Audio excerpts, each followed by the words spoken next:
Naghahanap ba kayo ng bahay? So, eto na yung pagkakataon ninyo para makita ang hinahanap nyong bahay at lupa.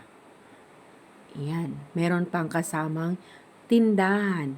Tindahan malapit sa Barangay Road. So, malapit lang po ito sa kalsada at may garage pa. So, eto po yung malawak na terasa. At ayan naman po yung sala. Ayan yung papunta sa may kusina, bedroom at CR. Ito yung loob ng tindahan. So, ayan po. Malawak po siya.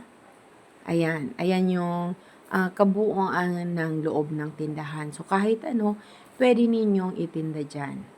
Dahil malawak, medyo malawak naman po siya. Ayan yung papuntang bedroom. 2 bedroom, CR, at isa sa kusina. Ayan po yung isang bedroom. Yan. Malawak din po yan. Ayan. Ayan po siya. Malinaw nating makikita na meron siyang malawak na bedroom. Ayan yung pangalawang bedroom. Ayan. Ayan po yung kabuuang bedroom. Ayan. Bagong renovate lang po yan. At ito naman po yung CR. Loob at labas ng CR. Ayan po.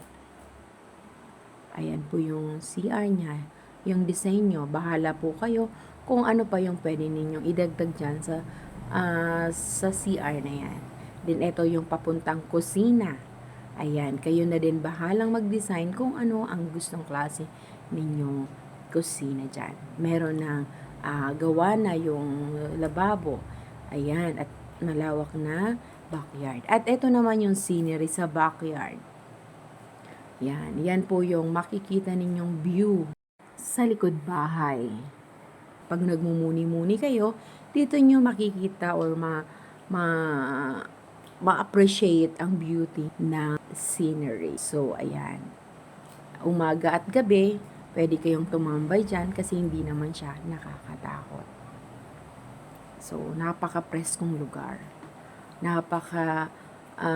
Gandang tanawin. At ito yung labas niya along the Barangay Road. Ayan, makikita nyo po may mga dumadaang sasakyan dyan, mga motor, sasakyan kahit ano.